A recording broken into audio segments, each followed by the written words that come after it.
ಎಲ್ರಿಗೂ ನಮಸ್ಕಾರ. ನಾನು advocate Swathi. Karnataka civil judge ಎಕ್ಸಾಮ್ಗೆ ಅಪ್ಲೈ ಮಾಡಿರೋ ಎಲ್ಲರೂ ಎಕ್ಸಾಮ್ ಡೇಟ್ ಅನೌನ್ಸ್ ಆಗೋದಕ್ಕೇನೆ ಕಾಯ್ತಿದ್ದೀರಿ ಅಂತ ಗೊತ್ತು. ಸದ್ಯದಲ್ಲೇ ಎಕ್ಸಾಮ್ ಡೇಟ್ ಅನೌನ್ಸ್ ಆಗಲಿದೆ. ನಿಮ್ಮ ಪ್ರಿಪ್ರೇಷನ್ ತುಂಬ ಚೆನ್ನಾಗಿ ನಡೀತಿದೆ ಅಂತ ಅನ್ಕೋತೀನಿ. ನಿಮ್ಮ ಪ್ರಿಪ್ರೇಷನ್ನ ಇನ್ನಷ್ಟು ಎಫಿಷಿಯೆಂಟ್ ವೇ ಅಲ್ಲಿ ಇನ್ನು ಸ್ವಲ್ಪ ಈಸಿ ಮಾಡೋದಕ್ಕೆ ಇವತ್ತಿನ ಈ ವಿಡಿಯೋ ಅಲ್ಲಿ ನಾನು ಕೆಲವು ಸ್ಮಾರ್ಟ್ ಸ್ಟ್ರಾಟಜಿಕಲ್ ಟಿಪ್ಸ್ನ ಶೇರ್ ಮಾಡ್ತೀನಿ. ಆ್ಯಂಡ್ ಹಾಗೇನೆ ಪ್ರೀವಿಯಸ್ ಇಯರ್ ಕ್ವೆಶನ್ ಪೇಪರ್ಸ್ನ paper trend analysis, paper pattern ಹೇಗಿದೆ ಅನ್ನೋದನ್ನು ಕೂಡ ಈ ವಿಡಿಯೋಲಿ ತಿಳ್ಕೊಳ್ಳೋಣ. ಟ್ರೆಂಡ್ ಅನಾಲಿಸಿಸ್ ಅಂತಂದರೆ ಯಾವ ಸಬ್ಜೆಕ್ಟ್ಗೆ ಎಷ್ಟು ಇಂಪಾರ್ಟೆನ್ಸ್ ಕೊಡಬೇಕು, ಯಾವ ಸಬ್ಜೆಕ್ಟಿಂದ ಎಷ್ಟೆಲ್ಲ ಕ್ವೆಶನ್ಸ್ ಕೇಳ್ತಾರೆ. ಸೊ ನಾವು ಫಸ್ಟ್ ಯಾವ ಸಬ್ಜೆಕ್ಟ್ನ ಓದಿ ಮುಗಿಸ್ಕೋಬೇಕಾಗತ್ತೆ ಆ್ಯಂಡ್ ಸ್ವಲ್ಪ ಲೀಸ್ಟ್ ಇಂಪಾರ್ಟೆಂಟ್ ಇರೋವಂಥ ಸಬ್ಜೆಕ್ಟ್ಸ್ ಯಾವುದನ್ನು ನಾವು ಸ್ಕಿಪ್ ಮಾಡ್ಬೋದು. ಬಿಕಾಸ್ ಪ್ರಿಪ್ರೇಷನಲ್ಲಿ ತುಂಬ ಇಂಪಾರ್ಟೆಂಟ್ ಆಗುತ್ತೆ ಏನು ಸ್ಕಿಪ್ ಮಾಡಬಹುದು ಅನ್ನೋದನ್ನ ತಿಳ್ಕೊಳ್ಳೋದು. ಬಿಕಾಸ್ ನಾವು ಕಂಪ್ಲೀಟ್ ಬುಕ್ನ ಓದೋದಕ್ಕಾಗಲ್ಲ ಆ್ಯಂಡ್ ಕಂಪ್ಲೀಟ್ ಬುಕ್ ಓದೋ ಅವಶ್ಯಕತೆಯೂ ಇಲ್ಲ. ಎಕ್ಸಾಮ್ಗೆ ಎಷ್ಟು ಬರುತ್ತೆ, ಯಾವ ಸಬ್ಜೆಕ್ಟಿಂದ ಏನು ಬರುತ್ತೆ ಅಂತ ತಿಳ್ಕೊಂಡು ಅದನ್ನ ಮಾತ್ರ ನಾವು ಚೆನ್ನಾಗಿ ಪ್ರಿಪೇರ್ ಆದರೆ ಅದೇ ಸಾಕಾಗತ್ತೆ ನಮ್ಮ ಪ್ರಿಲಿಮ್ಸ್ನ ಕ್ವಾಲಿಫೈ ಆಗೋದಕ್ಕೆ. And prelims point of view ಇಂದ ನಾವು ಈ ವಿಡಿಯೋನ ಡಿಸ್ಕಸ್ ಮಾಡ್ತಿರೋದ್ರಿಂದ ಸೊ ಪ್ರಿಲಿಮ್ಸ್ ರಿಲೇಟೆಡ್ ಸ್ಟ್ರಾಟಜಿನ ಡಿಸ್ಕಸ್ ಮಾಡೋಣ. ಹಾರ್ಡ್ ವರ್ಕ್ ಮಾಡಬೇಕು ನಿಜ, ಬಟ್ ಹಾರ್ಡ್ ವರ್ಕ್ ಅಂತಂದ್ರೆ ಎಲ್ಲ ಓದೋದಲ್ಲ, ಸ್ಮಾರ್ಟ್ ವರ್ಕ್ ಅಲ್ಲಿ ಹಾರ್ಡ್ ವರ್ಕ್ ಮಾಡಬೇಕು. ಈಗಾಗಲೇ ನೀವು ಪ್ರಿಪ್ರೇಷನ್ ಸ್ಟಾರ್ಟ್ ಮಾಡಿದ್ದೀರಾ ಅಂತ ಗೊತ್ತು. ಆ್ಯಂಡ್ ನಿಮ್ಮದೇ ಆದಂಥ ಒಂದು ಸ್ಟೈಲ್ನ ಫಾಲೋ ಮಾಡ್ತಿರ್ತೀರಿ, ನಿಮ್ಮದೇ ಆದಂಥ ಒಂದು ಪ್ಯಾಟರ್ನ್ ಸೆಟ್ ಆಗಿರುತ್ತೆ.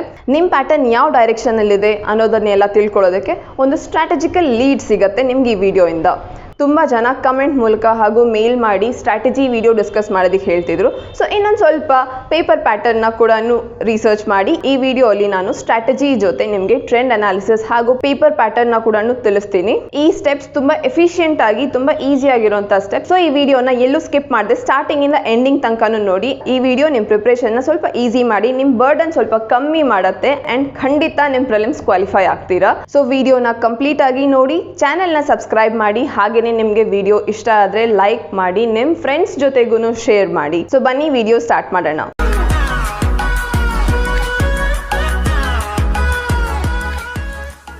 ಎಲ್ಲರಿಗೂ ಗೊತ್ತಿರೋ ಹಾಗೆ ಪ್ರಿಲಿಮ್ಸ್ ಕ್ವೆಶನ್ ಪೇಪರ್ ಬಂದು 100 ಮಾರ್ಕ್ಸ್ನ ಕ್ವೆಶನ್ ಪೇಪರ್, ಆಬ್ಜೆಕ್ಟಿವ್ ಟೈಪ್ ಕ್ವೆಶನ್ಸ್ನ ಕೇಳ್ತಾರೆ. ಆ್ಯಂಡ್ ಇನ್ನೊಂದು ಮುಖ್ಯವಾದ ವಿಷಯ ಏನು ಅಂತಂದ್ರೆ ನಮಗೆ 60 ಮಾರ್ಕ್ಸ್ ತಗೊಳ್ಳೋದು ಇಂಪಾರ್ಟೆಂಟ್ ಆಗುತ್ತೆ ಕ್ವಾಲಿಫೈ ಆಗೋದಕ್ಕೆ. ಆ್ಯಂಡ್ ಪೇಪರಲ್ಲಿ ಯಾವುದೇ ತರ ನೆಗೆಟಿವ್ ಮಾರ್ಕಿಂಗ್ ಇರೋದಿಲ್ಲ. ಈ ವಿಡಿಯೋ ಅಲ್ಲಿ ನಾವು ಪ್ರಿಲಿಮ್ಸ್ ಎಕ್ಸಾಮ್ಗೆ ಕ್ವಾಲಿಫೈ ಆಗೋದಕ್ಕೆ ಬೇಕಾಗಿರುವಂತ ಸ್ಟ್ರಾಟಜಿ ಬಗ್ಗೆ ಡಿಸ್ಕಸ್ ಮಾಡ್ತಿರೋದ್ರಿಂದ ನಾವು ಇನ್ನೊಂದ್ಸತಿ ಪ್ರಿಲಿಮ್ಸ್ ಎಕ್ಸಾಮ್ ಸಿಲೆಬಸ್ ಏನು ಅಂತ ನೋಡ್ಕೊಳ್ಳೋಣ. CPC, NI act, transfer of property act, Indian contract act, specific relief act, constitution, Karnataka rent act, CRPC, IPC evidence ಮತ್ತೆ ಜನರಲ್ ನಾಲೆಜ್ ಇರುತ್ತೆ.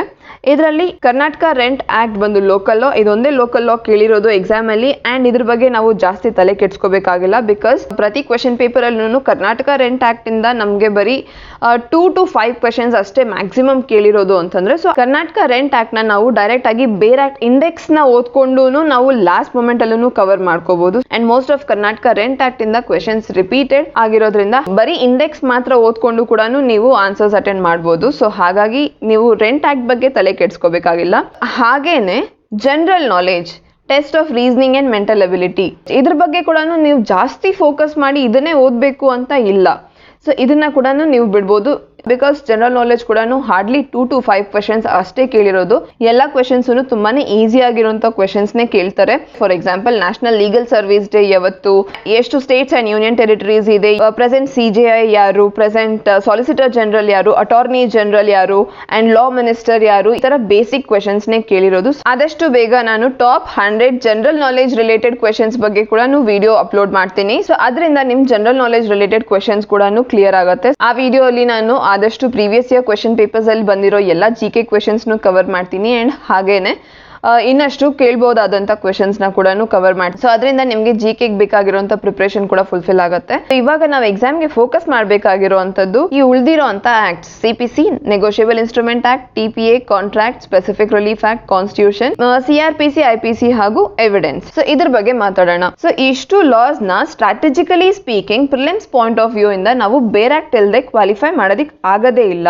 ಹಾಗಾಗಿ ಫಸ್ಟ್ ಅಂಡ್ ಫಾರ್ಮೋಸ್ಟ್ ನಾವು ಎಲ್ಲಾ ಆಕ್ಟ್ಸ್ ಬೇರೆ ಆಕ್ಟ್ ಇಂದಾನೆ ಓದ್ಬೇಕಾಗತ್ತೆ. ಆಲ್ರೆಡಿ ನೀವು ಪ್ರೀವಿಯಸ್ ಕ್ವೆಶನ್ ಸಾಲ್ವ್ ಮಾಡಿರೋದಾದ್ರೆ ನಿಮಗೆ ಗೊತ್ತಿರತ್ತೆ ಮೋಸ್ಟ್ ಆಫ್ ಎಲ್ಲಾನು ನಿಮ್ಗೆ ಬೇರೆ ಆಕ್ಟ್ ಇಂದ ಸೆಕ್ಷನ್ ಬೇಸ್ಡ್ ಕ್ವೆಶನ್ಸ್ ಕೇಳಿರೋದು. For example section 6 Indian evidence act ರೆಸ್ಟೆಸ್ಟೆ, plea of alibi, section 11 constitution ಅಲ್ಲಿನೂ ಸಹ articles 39A, article 44, article 48A, article 51A, article 16 ಇವೆಲ್ಲಾನು ಡೈರೆಕ್ಟ್ ಕ್ವೆಶನ್ಸ್ ನಿಮಗೆ ಸಿಗುತ್ತೆ.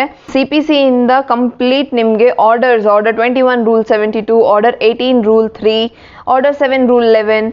ಸೊ ಈ ತರ ಎಲ್ಲ ನಿಮ್ಗೆ ಡೈರೆಕ್ಟ್ ಕ್ವೆಶನ್ಸ್ ಇದೆ. ಈ ಕ್ವೆಶನ್ಸ್ ನ ನೀವು ಬೇರೆ ಆಕ್ಟ್ ಓದಿಲ್ಲ ಅಂತಂದ್ರೆ ನೀವು ಸಾಲ್ವ್ ಮಾಡೋದಕ್ಕೆ ಆಗೋದೇ ಇಲ್ಲ. ಸ್ಟ್ರಾಟಜಿ ಅಂತ ಡಿಸ್ಕಸ್ ಮಾಡೋದಾದ್ರೆ ನಾವು first and foremost previous year question papers ನ ಸಾಲ್ವ್ ಮಾಡೋದು ತುಂಬಾ ಇಂಪಾರ್ಟೆಂಟ್ ಆಗುತ್ತೆ.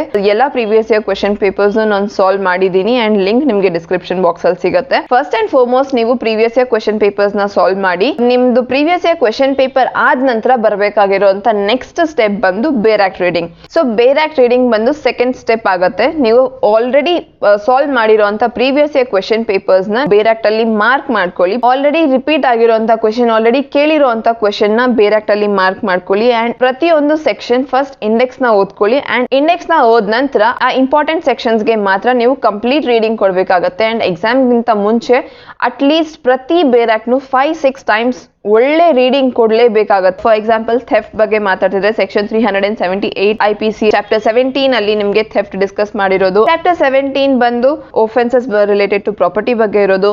ಪನಿಷ್ಮೆಂಟ್ ಯಾವ ಸೆಕ್ಷನ್ ಅಲ್ಲಿ ಇದೆ ಅಂಡ್ ಪನಿಷ್ಮೆಂಟ್ ಕಾಂಪೌಂಡಬಲ್ ಅಲ್ವಾ, ಕಾಗ್ನಿಸಬಲ್ ಒಫೆನ್ಸ್ ಅಲ್ವಾ, ಇದು ಥೆಫ್ಟ್ ನಿಮ್ಗೆ ಯಾವ ಕೋರ್ಟ್ ಅಲ್ಲಿ ಟ್ರೈಬಲ್ ಇರುತ್ತೆ. ಸೊ ಆ ಸೆಕ್ಷನ್ ಅಲ್ಲಿ ನೀವು ಗಮನಿಸಬೇಕಾಗಿರುವಂತ ಇಂಪಾರ್ಟೆಂಟ್ ಪಾಯಿಂಟ್ಸ್ ಇವೆಲ್ಲಾನು. ಈ ತರ ನೀವು ಎಲ್ಲಾ ಸೆಕ್ಷನ್ಸ್ ಅಲ್ಲೂ ಈ ಪಾಯಿಂಟ್ಸ್ ನ ನೋಡ್ಕೋಬೇಕಾಗತ್ತೆ. Key components of every section ಏನಿದೆ ಇವುಗಳ ಬಗ್ಗೆನೇ ಎಕ್ಸಾಮ್ ಅಲ್ಲಿ ಕ್ವೆಶನ್ ಕೇಳೋದು. ಸೊ ಹಾಗಾಗಿ ಇವನ್ನ ನೀವು ಕರೆಕ್ಟ್ ಆಗಿ ಓದ್ಕೋಬೇಕು.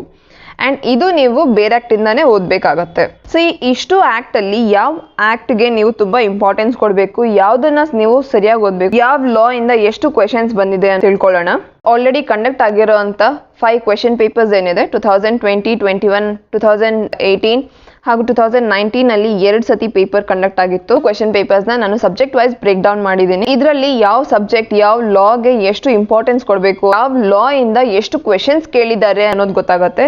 ಟ್ರೆಂಡ್ ಹೇಗೆ ಚೇಂಜ್ ಆಗ್ತಿದೆ, ಕ್ವೆಶನ್ಸ್ ಕೇಳುವಂತ ಪ್ಯಾಟರ್ನ್ ಹೇಗೆ ಚೇಂಜ್ ಆಗ್ತಿದೆ, ಅಂದ್ರೆ ಯಾವ ಸಬ್ಜೆಕ್ಟ್ ಗೆ ಎಷ್ಟು ವೆಯ್ಟೇಜ್ ಕೊಡಬೇಕು ನಮ್ ಪ್ರಿಪರೇಷನ್ ಅಲ್ಲಿ ಅನ್ನೋದು ಗೊತ್ತಾಗುತ್ತೆ. ಸೊ ಈ ಟೇಬಲ್ ನೋಡೋದಾದ್ರೆ ಎಲ್ಲದಕ್ಕಿಂತ ಜಾಸ್ತಿ ಕ್ವೆಶನ್ಸ್ ಕೇಳಿರೋದು CPC ಹಾಗೂ CRPC ಇಂದ. ಅಂತಂದ್ರೆ ಪ್ರೊಸೀಜರಲ್ ಲಾ ತುಂಬಾ ಇಂಪಾರ್ಟೆಂಟ್ ನಮ್ಮ ಕರ್ನಾಟಕ ಜುಡಿಷರಿ ಎಕ್ಸಾಮ್ ಅಲ್ಲಿ ಅನ್ನೋದು ಗೊತ್ತಾಗುತ್ತೆ. ಬಿಕಾಸ್ ಪ್ರತಿ ವರ್ಷನೂ CPC ಹಾಗೂ CRPC ಇಂದ ಸಾಕಷ್ಟು ಕ್ವೆಶನ್ಸ್ ಕೇಳಿದ್ದಾರೆ. 2018 ಅಲ್ಲಿ CPC 18 ಕ್ವೆಶನ್ಸ್, 2019 ಅಲ್ಲಿ 26+2 ಅಂತಂದ್ರೆ 26 ಡೈರೆಕ್ಟ್ CPC ಕ್ವೆಶನ್ಸ್, 2 ಕ್ವೆಶನ್ ಬಂದು ಲಿಮಿಟೇಷನ್ ಆಕ್ಟ್ ಕೂಡ ಇತ್ತು. ಸೊ ಹಾಗಾಗಿ 26+2 ಅಂತ ಬರ್ತಿದ್ದೀನಿ. ಅಂಡ್ ಹಾಗೇನೆ ಇಲ್ಲಿ 15+3 ಅಂದ್ರೆ 3 ಕ್ವೆಶನ್ಸ್ ಲಿಮಿಟೇಷನ್ ಆಕ್ಟ್ ಇಂದ ಕೇಳಿರುವಂತ ಕ್ವೆಶನ್ಸ್ ಆಗಿತ್ತು. ಅಂಡ್ 2021 ನೋಡೋದಾದ್ರೆ 17 ಕ್ವೆಶನ್ಸ್, ಸ್ವಲ್ಪ ಕಮ್ಮಿ ಆಗಿದೆ. ಬಟ್ ಆದ್ರೂ CPC ಇಂದಾನೆ highest number of questions ಕೇಳಿರೋದು.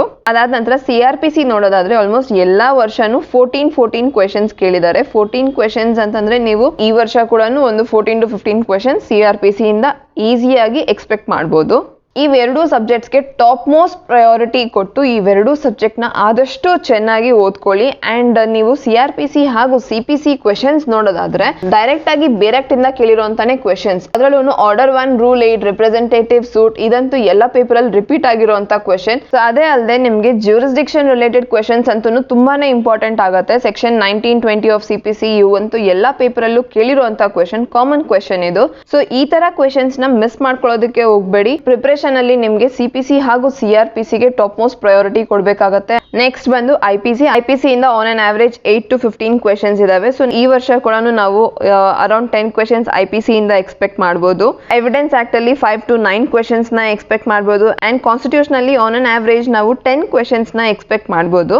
Contract act ಅಲ್ಲಿ ಕ್ವೆಶನ್ಸ್ ಟ್ರೆಂಡ್ ಕಮ್ಮಿ ಆಗ್ತಿದೆ. ಸೊ ಈ ಲಾಸ್ಟ್ ಇಯರ್ ನಮಗೆ 8 ಕ್ವೆಶನ್ಸ್ ಇದೆ. ಬಟ್ ಆದ್ರೂ ನಾವು ಕಾಂಟ್ರಾಕ್ಟ್ ಆಕ್ಟ್ ಇಂದ ಕೂಡ 10 ಕ್ವೆಶನ್ಸ್ ಎಕ್ಸ್ಪೆಕ್ಟ್ ಮಾಡಬಹುದು. ಅಂಡ್ ಕಾಂಟ್ರಾಕ್ಟ್ ಆಕ್ಟ್ ಅಲ್ಲಿ ಬಂದು ಸ್ಪೆಷಲಿ ಡೆಫಿನೇಷನ್ ಸೆಕ್ಷನ್ಸ್ ತುಂಬಾ ಇಂಪಾರ್ಟೆಂಟ್ ಆಗುತ್ತೆ. Section 2E agreement, 2H contract, section 19 question ಇದು ವಾಯ್ಡಬಲ್ void.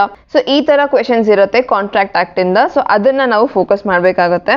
Transfer of property act ಇದು ತುಂಬಾನೇ ಚಿಕ್ಕದು, ಬಟ್ ಇದರಿಂದ ಸಬ್ಸ್ಟಾನ್ಷಿಯಲ್ ನಂಬರ್ ಆಫ್ ಕ್ವೆಶನ್ಸ್ ಕೇಳಿದ್ದಾರೆ. ಲಾಸ್ಟ್ ಇಯರ್ 12 ಕ್ವೆಶನ್ಸ್ ಬಂದಿದೆ TPI ಇಂದ. ಸೊ ಈ ವರ್ಷ ಕೂಡ ನಾವು ಅಟ್ಲೀಸ್ಟ್ ಒಂದು 9 to 10 ಕ್ವೆಶನ್ಸ್ ನ TPA ಇಂದಾನು ಎಕ್ಸ್ಪೆಕ್ಟ್ ಮಾಡಬಹುದು. ಅಂಡ್ TPA ಬಂದು ಎಲ್ಲದಕ್ಕಿಂತನೂ ಈಸಿ ಆಗಿರುವಂತ ಆಕ್ಟ್ ಅಂತಾನೆ ಹೇಳ್ಬೋದು. ಬಿಕಾಸ್ ಇದರಿಂದ ಕ್ವೆಶನ್ಸ್ ಆಲ್ಮೋಸ್ಟ್ ಎಲ್ಲಾ ವರ್ಷನೂ ರಿಪೀಟ್ ಆಗಿರುವಂತ ಕ್ವೆಶನ್ಸ್ ಕೇಳಿರೋದು. ಸೆಕ್ಷನ್ 54 ಸೇಲ್, ಸೆಕ್ಷನ್ 122 ಗಿಫ್ಟ್, 123 ಅಲ್ಲಿ ಏನಿದೆ ಲೀಸ್ ಯಾವ section, standing timber and growing crops section 3. So ಹಾಗಾಗಿ TPA ಕೂಡ ತುಂಬಾ ಈಸಿಯಾಗಿ ಕವರ್ ಮಾಡ್ಕೋಬಹುದಾದಂತ ಲಾ ಇದು.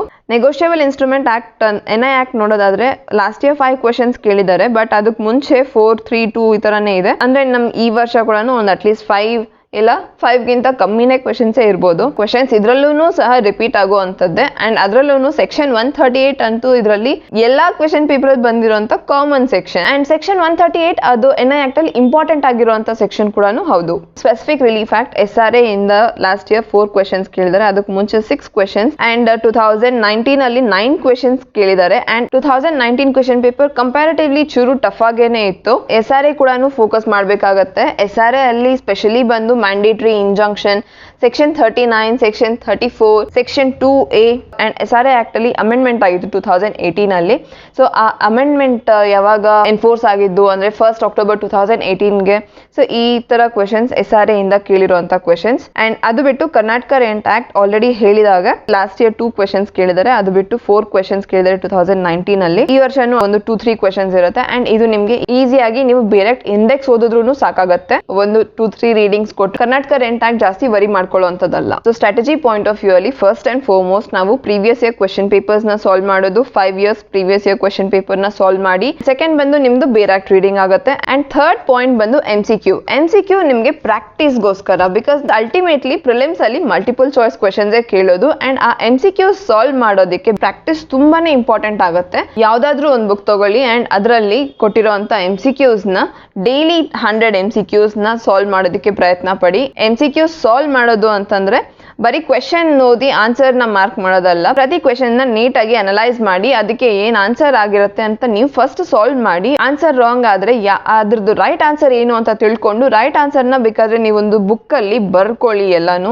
ಆನ್ಸರ್ಸ್ ನ 1 ಲೈನರ್ ಆಗಿ. ಎಕ್ಸಾಮ್ ರಿವಿಷನ್ ಟೈಮ್ ಅಲ್ಲಿ ನಿಮ್ಗೆ ಆ ಬುಕ್ ತುಂಬಾನೇ ಹೆಲ್ಪ್ ಆಗುತ್ತೆ. ಸೊ ಈ MCQs ಪ್ರಾಕ್ಟೀಸ್ ನಿಮ್ಗೆ ತುಂಬಾ ಇಂಪಾರ್ಟೆಂಟ್ ಆಗುತ್ತೆ. ಅಂಡ್ ನಮ್ಮ ಚಾನೆಲ್ ಅಲ್ಲಿ ಆಲ್ರೆಡಿ ನಾನು TPA, IPC, ಎವಿಡೆನ್ಸ್ ಹಾಗೂ CRPC ಇದು MCQs ಅಪ್ಲೋಡ್ ಮಾಡಿದ್ದೀನಿ. ಡೈಲಿ 50 MCQs ಆಗಿ ಅಪ್ಲೋಡ್ ಆಗ್ತಿದೆ. ನಿಮ್ಗೆ ಅದ್ರದ್ದು ಲಿಂಕ್ ಡಿಸ್ಕ್ರಿಪ್ಷನ್ ಬಾಕ್ಸ್ ಅಲ್ಲಿ ಸಿಗುತ್ತೆ. ಈ ವಿಡಿಯೋಸ್ ನೋಡೋದ್ರಿಂದ ನಿಮ್ ಪ್ರಿಪರೇಷನ್ ಒಂದು ಕಂಟಿನ್ಯೂಟಿ, ಒಂದು ಫ್ಲೋ ಅಲ್ಲಿ ಇರುತ್ತೆ. ಅಂಡ್ ಇದರಿಂದ ನಿಮ್ಗೆ ಡೈಲಿ ವಿಡಿಯೋಸ್ ಪ್ರಾಕ್ಟೀಸ್ ಆಗುತ್ತೆ. ಕಾಂಟ್ರಾಕ್ಟ್, SRA, CPC ವಿಡಿಯೋಸ್ ಕೂಡ ಆದಷ್ಟು ಬೇಗ ಅಪ್ಲೋಡ್ ಮಾಡ್ತೀನಿ.